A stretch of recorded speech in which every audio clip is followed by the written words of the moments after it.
नमस्कार मित्रांनो, सुप्रभात. नवीन व्हिडिओमध्ये तुमचं पुन्हा एकदा स्वागत आहे. तर आता तिरुपतीवरून आलो आहे, 2 दिवस झाले. आता आज होती सत्यनारायणाची पूजा. ही पूजा फोटोच फक्त काढली, पूजा काय पूर्ण का हे करता नाही आली. आता जायचं श्राद्धाला, श्राद्ध पूजा आहे. त्या पूजेला जायला 12 वाजतील. 11ची वेळ होती, 11 इथंच वाजले. तर आता जाऊयात तिकडं चिंचवडला आणि त्यानंतर पुढं हिंजवडीला काम आहे, साखरपुडा आहे संध्याकाळी दुपारी 1-2 वाजता. तर जाऊयात आणि बघूयात काय होतं आहे. आता यजमान फोन करतीलच कुठे आहेत म्हणून, तरी त्यांना लाईव्ह लोकेशन सगळं पाठवलं आहे मी. तर नवीन व्हिडिओमध्ये तुमचं पुन्हा एकदा स्वागत आहे आणि आजच्या दिवसाला अशी सुरुवात झालेली आहे. बघूयात काय होतं आहे आजच्या या व्हिडिओमध्ये. मित्रांनो, आता सकाळी झाली ती पूजा, त्यानंतर श्राद्ध पूजा झाली. त्यानंतर आता मी चाललो आहे परत हिंजवडीला. हिंजवडीच्या पुढं चाललो आहे, 32 मिनटं लागतील, 13 किलोमीटर. आता मला जायचं आहे साखरपुडा करायला. मी फार काय आत्ताच्या व्हिडिओ काढले नाही श्राद्धाच्या इथं, वेळच नाही मिळाला, खूप गर्दी येते. समोर आमचे गुरुजी येतात पाण्याची बाटल्या घेऊन, दारू गुळ्यात. तर आता जाऊयात आपण पुढच्या उद्योगाला.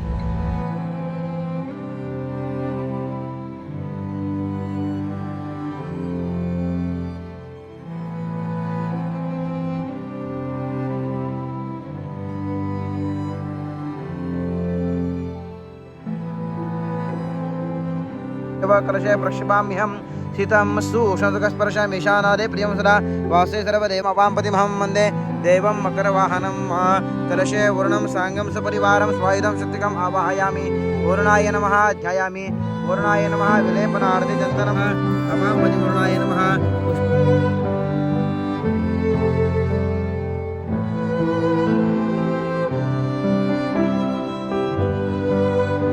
आमचे गुरुजी तर यार आलेत इथं. मुला माणसांना असं ट्रॅक्टरवाला माणूस गोल गोल फिरवते त्यांना.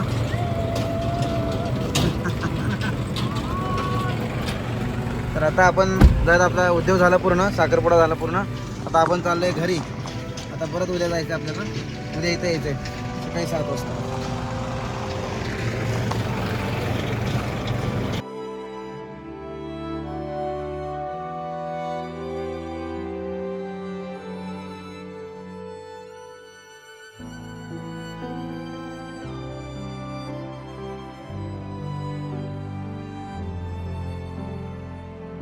मित्रांनो, आता वाजलेत बरोबर 7:55 आणि आता उद्या परत सकाळी पहाटे 5 वाजता निघायचं आहे, कारण हे ठिकाण लांबचं आहे. तर असा विषय आहे सगळा. बाकी घरी पोचूयात, उद्याची सगळी तयारी करूयात आणि उद्या भेटूयात आपण जिथं लग्न आहे त्या ठिकाणी. म्हणजे हा व्हिडिओ जरा थोडासा मोठा होईल. उद्याच्या गोष्टी पण ह्याच्यामध्ये ॲड करता येतील, तुम्हाला पाहता येईल उद्या आम्ही काय काय करणार आहोत ते सर्व. तर बाकी जातो आपण आता घरी. बाय, शुभरात्री. आजचा दुसरा दिवस आहे पूजेचा आणि आता आपण चाललेलो आहोत. काल इथं आलतो आपण साखरपुडा करण्याकरता. आता आपण चाललो इथं लग्नासाठी. आता वाजले सकाळचे 6. तर सुरू करूयात आपल्या व्हिडिओला.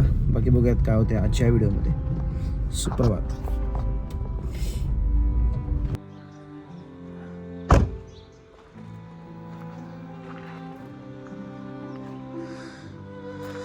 चला आलो आपण.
तर मित्रांनो, आत्ता झालं लग्न आणि मी आता एक वास्तू बघायला चाललो आहे. आज आपण लग्न कार्य केलं. आधी विधी होते, नंतर मंगलाष्टका होत्या. त्यामुळे सकाळी आम्ही 6:30ला पोचलो होतो. तर विधी झाले पूर्ण आणि मग मध्ये 2 तास वेळ होता. मग 2 तास आराम आणि नंतर मग मंगलाष्टका. हल्ली असंच व्हायला लागलं आहे. आधी विधी होतात आणि मग मंगलाष्टका. इतर समाजामध्ये, सर्वच समाजामध्ये तसं होतं आहे. आता आपण चाललो आहे हडपसरला. वास्तुशांती करायची आहे यजमानांना, तर ती वास्तू बघण्याकरता आपण चाललो आहे. आणि तसंच अजून काय करता येईल हे सगळं बोलण्याकरता चाललो आहे. त्यानंतर मग घरी यायचं आहे. उद्याची पूजेची तयारी करायची आहे. तर असा काही आजचा हा दिवस. आणि तर आज फुलांची सप्तपदी काढलेली तुम्ही पाहिली, सप्तपदी. आणि त्यालाच वेळ गेला बरोबर, थोडासा जास्ती नाही गेला पण गेला वेळ. बाकी इतर 90% काम घरीच केलं होतं. फुलं वगैरे सगळे घरीच तयार करून आणले होते. तर यजमान आले, मग सुरुवात झाली उद्योगाला आणि मग शेवटी मग कार्यक्रम झाला पूर्ण. तर बाकी चला, बाकी बघूयात काय होतं आहे आजच्या व्हिडिओमध्ये. भेटूयात नंतर. तर मित्रांनो, आपण या सोसायटीमध्ये आलो होता वास्तू बघण्याकरता. ते सोसायटी काय वगैरे हे सगळं सांगत नाही बसत, पण आलो होतो, बघितली वास्तू. इथं माझे यजमान पण राहतात जुने, पण आता मी त्यांना भेटणार नाही कारण माझा वेळ जाईल. तर आता आपण जाऊयात आमच्या नातेवाईकांकडे. तिथं माझं मामाचं घर आहे, त्यांच्याकडे जाऊयात, त्यांना भेटूयात. बाकी धन्यवाद व्हिडिओ पाहिल्याबद्दल. आजचा विषय पूर्ण झाला. भेटूयात उद्याच्या दिवशी. उद्याचा व्हिडिओ उद्या बघा. धन्यवाद. विषय असा होता की राक्षग्न होम आणि वास्तुशांत आणि सुदर्शन याग असे 3 कार्यक्रम करायचे आहेत. 1, 2, 3 तिन्ही कार्यक्रमांना महत्त्व आहे. तिन्ही कार्यक्रम करणं गरजेचं आहे. पण बजेटनुसार, बजेट वाढतं, आर्थिक बजेट वाढतं. त्यामुळं मी सजेशन केलं, तुम्हाला जे जमेल ते करा. तिन्हीपैकी एक केलं तरी चालेल असं सांगून मी आता चाललो आहे.